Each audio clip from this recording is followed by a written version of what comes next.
Hello guys, my name is Sushil Kumar.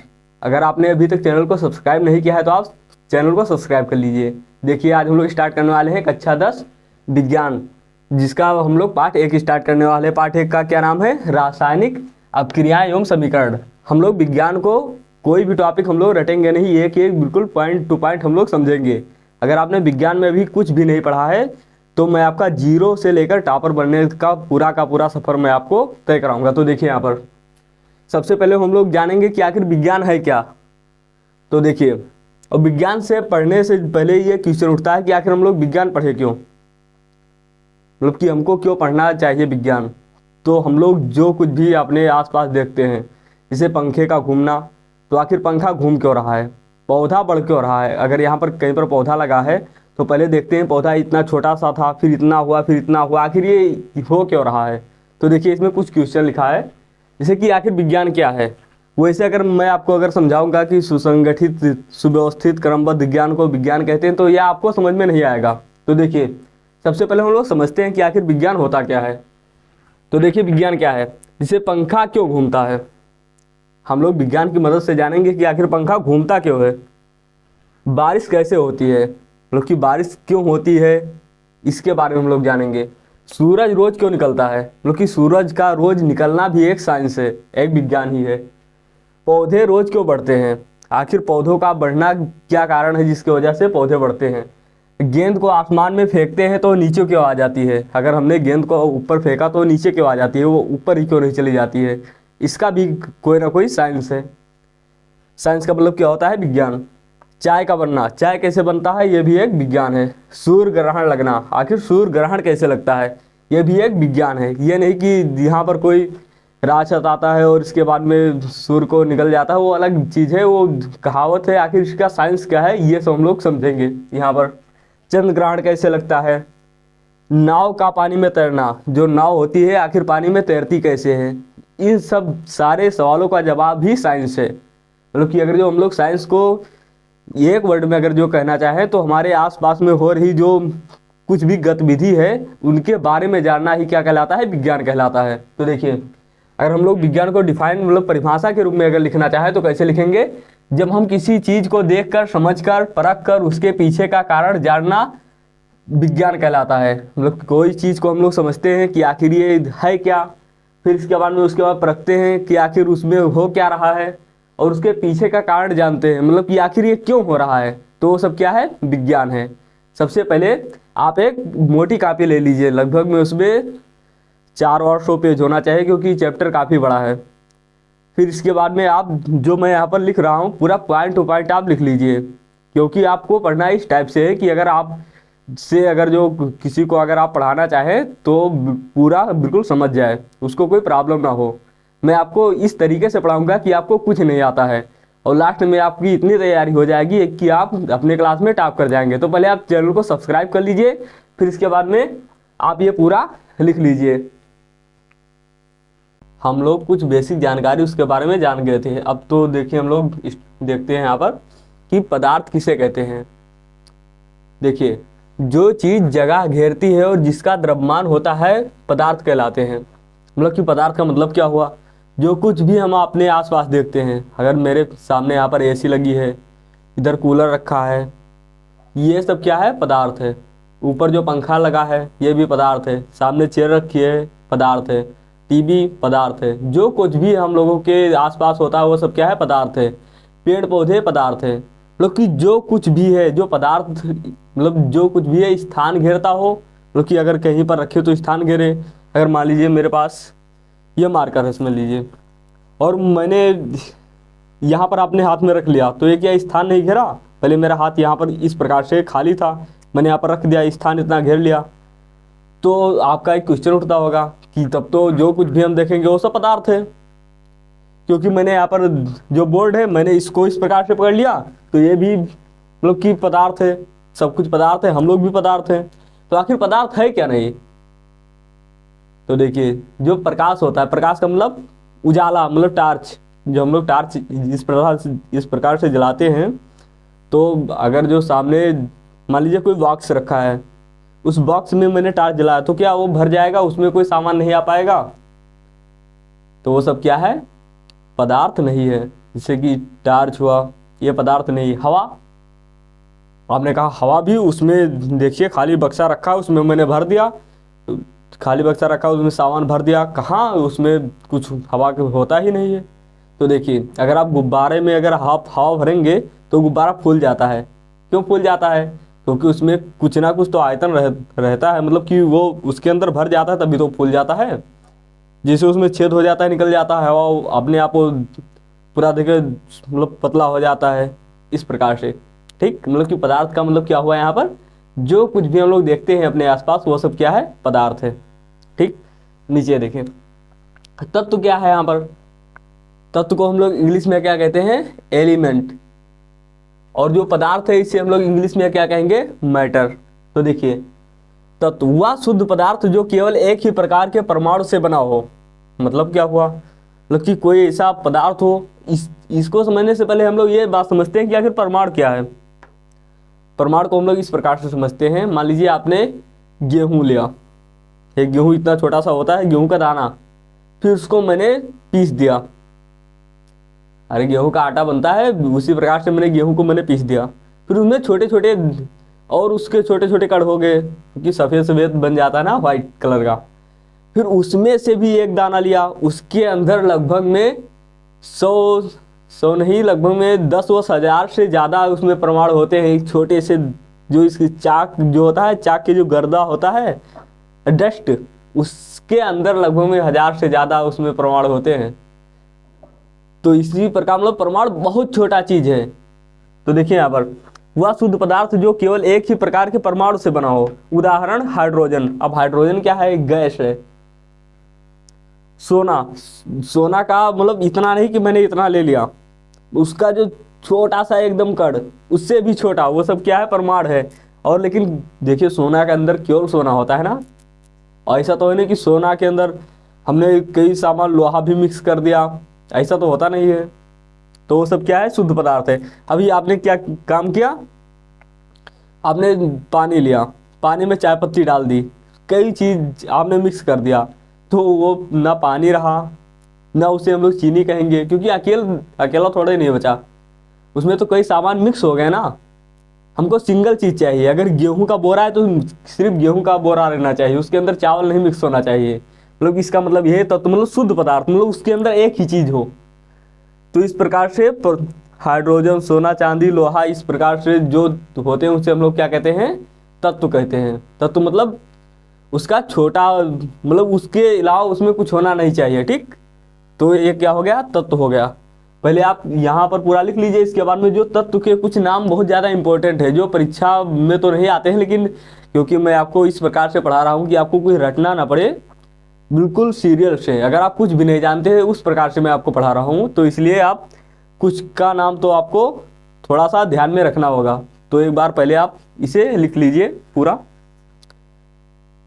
मैंने अभी जो आपको तत्व बताए थे कि आखिर तत्व किसे कहते हैं, फिर उनके बारे में इस समय हमको ज्ञात तत्व कितने हैं, 118 तत्व ज्ञात हैं। लेकिन हमको सबका नाम याद रखने की ज़रूरत नहीं है, हम जो कुछ इंपॉर्टेंट है उनका ही सिर्फ नाम यहाँ पर याद रखेंगे। जो देखिए यहाँ पर ये जो लिस्ट बनी हुई है, इसमें से ये 20 अगर आप याद कर लेंगे, बहुत ईजी है याद करने में, कोई कठिन नहीं है। और ये जो, लेकिन आपको यहाँ पर एक क्वेश्चन उठ रहा होगा कि हाइड्रोजन के यहाँ पर और ये सब क्या लिखा है। तो देखिए यहाँ पर एक क्या है, यहाँ पर परमाणु क्रमांक है, और जो यहाँ पर एच है, एच मतलब कि इसका प्रतीक है। हम लोग कैसे इसे सरल तरीके से हम लोग इसे दर्शा सकते हैं, जैसे कि मेरा नाम अगर सुशील है तो मुझे सिर्फ एस से अगर लिखा जाए, तो उसी प्रकार यहाँ पर भी है। हाइड्रोजन लिखा है तो हाइड्रोजन को पूरा हाइड्रोजन ना लिखकर हम लोग अपने सरलता के लिए केवल एच लिखते हैं। हीलियम को इतना बड़ा ना लिखकर हमने अपनी सरलता के लिए सिर्फ एच ही लिख लिया, और लिथियम को मैंने इतना बड़ा ना लिखकर सिर्फ Li लिख दिया। वो सब क्या है, हम लोगों अपने सरलता के हिसाब से लिखा है। और इधर जो लिखा है 1 2 3 4, ये सब क्या है, उसका परमाणु क्रमांक है। परमाणु क्रमांक से हम लोग क्या निकालेंगे, इसका न्यूट्रॉन, प्रोटॉन, ये सब आखिर है क्या। ये सब जो ये पदार्थ होते हैं, पदार्थ के जो तत्व होते हैं उनके और भी नीचे अगर जो जाएंगे, उसको और छोटा करेंगे तो उसमें मिलेंगे इलेक्ट्रॉन, प्रोटॉन, न्यूट्रॉन, उसमें 3 तत्व मिलेंगे। और उसके भी नीचे भी, मतलब कि उससे भी अगर जो छोटा करेंगे, ये सब बहुत बड़ी श्रेणी है, लेकिन मैं आपको इतना बता दे रहा हूँ, उसी में पाया जाता है ये सब। तो वो सब मतलब निकालने के लिए हम लोग इसका प्रयोग करेंगे, लेकिन फिलहाल के लिए आप इसे अगर सीरियल से याद रखें तो और भी अच्छा रहेगा, हम 20 तक।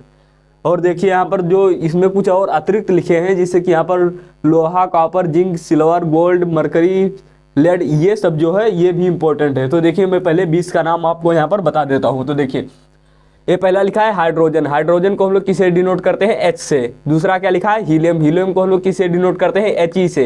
तीसरा लिखा है लिथियम, लिथियम को हम लोग किससे डिनोट करते हैं, एल आई से। चौथा लिखा है बेरिलियम, बेरिलियम को हम लोग किससे डिनोट करते हैं, बी ई से। पांचवा लिखा है बोरान, बोरान को हम लोग किससे डिनोट करते हैं, बी से। छठवा लिखा है कार्बन, कार्बन को हम लोग किससे डिनोट करते हैं, सी से। और परमाणु क्रमांक 7 नाइट्रोजन का है, नाइट्रोजन को हम लोग एन से डिनोट करते हैं। परमाणु क्रमांक 8 ऑक्सीजन का है, जिसे हम लोग ओ से लिखते हैं। परमाणु क्रमांक 9 फ्लोरीन का है, जिसे हम लोग एफ से लिखते हैं। परमाणु क्रमांक 10 यहाँ पर नियान का है, नियान को हम लोग एन ई से लिखते हैं। परमाणु क्रमांक 11 सोडियम का है, सोडियम को हम लोग एन ए से लिखते हैं, एन ए। परमाणु क्रमांक 12 मैग्नीशियम का है, जिसे हम लोग एम जी से लिखते हैं। परमाणु क्रमांक 13 एल्यूमिनियम का है, जिसे हम लोग ये एल से लिखते हैं। परमाणु क्रमांक 14 सिलिकॉन का है, जिसे हम लोग एस आई से लिखते हैं। परमाणु क्रमांक 15 फास्फोरस का है, जिसे हम लोग पी से लिखते हैं। परमाणु क्रमांक 16 सल्फर का है, जिसे हम लोग क्या किससे लिखते हैं, एस से लिखते हैं।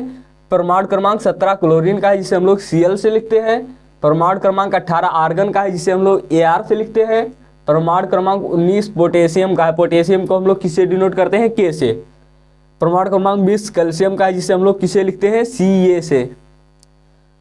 कुछ अतिरिक्त महत्वपूर्ण तत्व दिए हैं जिनको हम लोगों को याद करना इंपॉर्टेंट है, क्योंकि आगे चलकर आप अगर याद नहीं रखेंगे तो बार बार आप कापी पलटेंगे, तो ऐसा तो नहीं होने वाला है। आप इतना तो याद कर सकते हैं, 118 तत्व अगर आप ना भी याद करें तो 20-25 तो आप याद ही कर सकते हैं। तो देखिए यहाँ पर परमाणु क्रमांक 26 किसका है, लोहा, जिसे हम लोग इंग्लिश में क्या कहते हैं, फेरस। फेरस को हम लोग किसे डिनोट करते हैं, एफ ई से।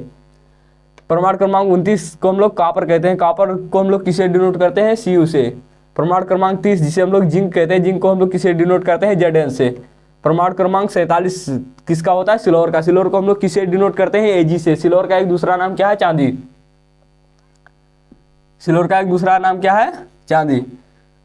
परमाणु क्रमांक 79 मतलब कि 79 किसका है, गोल्ड। गोल्ड का मतलब होता है सोना, यहाँ पर जिसे हम लोग किसे डिनोट करते हैं, ये यू से। परमाणु क्रमांक 80 जिसे हम लोग क्या कहते हैं, मरकरी। मरकरी को हम लोग किसे डिनोट करते हैं, एच जी से। और परमाणु क्रमांक 82 जिसे हम लोग कहते हैं लेड। लेड को हम लोग किसे डिनोट करते हैं, पीबी से। आप एक बार पूरा इतना जो मैंने यहाँ पर लिखाया है वो सब आप जो आपको नहीं समझ में आता वो आप कमेंट करिएगा, मैं उसको पूरा बता दूंगा। पहले आप एक पूरा जितना लिखा है वो सब आप नोट कर लीजिए। हमने तत्व के बारे में आपको पूरा बता दिया था। तो देखिए अब लोग बात करते हैं कि आखिर परमाणु क्या होता है, अणु क्या होता है, यौगिक क्या होता है, मिश्रण क्या होता है। हम लोग इसके बारे में पहले समझते हैं कि आखिर ये होता क्या है। तो देखिए परमाणु को हम लोग इंग्लिश में क्या कहते हैं, एटम। एटम आखिर है क्या, देखिए पदार्थ। पदार्थ क्या है, जो कुछ भी हम लोग आप अपने आसपास देखते हैं वह सब क्या है, पदार्थ है। क्योंकि पदार्थ का सबसे छोटा कण होता है, मतलब जैसे मैंने आपको एक उदाहरण दिया था उसमें कि एक आप गेहूं ले लीजिए, गेहूं के एक दाने को आप पीस दीजिए, उसके अंदर लगभग में 1000 से ज़्यादा उसमें परमाणु होते हैं। तो वही इसमें बात हो रहा है, मतलब कि जो पदार्थ का सबसे छोटा कण होता है ये परमाणु। हालांकि जो परमाणु होता है, परमाणु के अंदर भी होते हैं, जैसे इलेक्ट्रॉन होता है, प्रोटॉन होता है, न्यूट्रॉन होता है, उसके अंदर भी होता है। मतलब कि अगर जो मैं आपको थोड़ा एग्जाम्पल से अगर मैं आपको बताना चाहूँ तो अगर ये इसमें एक मान लीजिए बहुत छोटा सा परमाणु है, इसके अंदर भी, इसको भी अगर हम लोग तोड़े तो इसके अंदर भी कुछ मतलब मिलेगा आपको, इलेक्ट्रॉन, प्रोटॉन, न्यूट्रॉन ये सब। लेकिन हम लोग इसे इस समय मान रहे हैं मतलब परमाणु उससे सबसे छोटा होता है, मतलब मान कर चल रहे हैं। आखिर आगे चलकर हम लोग जो पढ़ेंगे तो इसके भी अंदर हम लोगों को और पढ़ना पड़ेगा, लेकिन अभी हम लोग इतना गहराई में हम लोग नहीं समझते हैं। पहले हम लोग इतना समझते हैं। वैसे भी मैं आपको बहुत बेसिक से भी पढ़ा रहा हूँ, ये सब पूरा जो कुछ मैं यहाँ पर बता रहा हूँ वो सब पूरा हम आपको बताएंगे आगे चलकर। तो देखिए हम लोग परमाणु ये समझ लीजिए किसी भी पदार्थ का सबसे छोटा कण। तो देखिए पदार्थ का सबसे छोटा कण होता है, हालांकि इलेक्ट्रॉन, प्रोटॉन, न्यूट्रॉन इसके अंदर होता है। अणु क्या होता है इसमें, मतलब कि देख परमाणु सबसे छोटा होता है, अणु क्या होता है, दो या दो से अधिक परमाणु मिलकर अणु बनाते हैं, मतलब कि दो परमाणु मिला या फिर बहुत ज्यादा परमाणु मिल गए, वो सब क्या हो गया, अणु बन गया। अणु जैसे कि O2। अब O2 क्या है, ऑक्सीजन। ऑक्सीजन मतलब हम लोगों को जिंदा रहने के लिए एक गैस की जरूरत पड़ती है, उस गैस का क्या नाम है, ऑक्सीजन। क्योंकि हमारे जो वायुमंडल है, वायुमंडल में बहुत सारे गैस हैं। अगर जो मैं आपको गैस की बात करूं तो देखिए, ये मान लीजिए हमारा अगर इसमें से 2 मिनट, लगभग में इतना भाग, ये इतना जो सारा भाग है, ये सब इतना मान लीजिए, क्योंकि 70, 2 मिनट मैं पहले इसे मिटा देता हूँ, ये तो आपको समझ में नहीं आएगा। देखिए इस प्रकार से मान लीजिए 100%, मतलब मान लीजिए गैस है, तो जिसमें नाइट्रोजन गैस होता है। नाइट्रोजन तो आपने पढ़ा था, नाइट्रोजन का मतलब कि किसे डिनोट करते थे, N से डिनोट करते थे। तो नाइट्रोजन कितना परसेंट होता है, 78%। मतलब कि अगर जो इस प्रकार से समझ लिए, अगर जो 100 लोग हैं यहाँ पर, क्योंकि 100 लोग हैं, तो 100 में से 78 ऑक्सीजन की अगर हम लोग मतलब इसमें बात करें, ये सब गैस का एक बंडल है, मतलब कि 100 गैस हैं, 100 गैस एक जगह पर रखी, उसमें से 78 गैस सिर्फ नाइट्रोजन होगी। ऑक्सीजन कितना होगा, ऑक्सीजन जो हम लोग मतलब जिससे सांस लेते हैं, ऑक्सीजन 21%, मतलब कि 100 में से 21 क्या होगी, ऑक्सीजन होगी। और भी बहुत छोटे छोटे जो गैस होते हैं, जैसे कि हीलियम हो गया, हाइड्रोजन हो गया, कार्बन हो गया, कार्बन मोनोऑक्साइड, ये सब जो गैसें होती हैं वो भी बहुत थोड़ी थोड़ी मात्रा में उसमें होती है। लेकिन सोचिए ऑक्सीजन सिर्फ 21% है और नाइट्रोजन 78 मतलब 78% है यहाँ पर। अब H2O क्या है, मतलब कि आपने गैस मतलब कि हवा के बारे में आपने पूरा समझ लिया। अब देखिए H2O का मतलब क्या हुआ, पानी।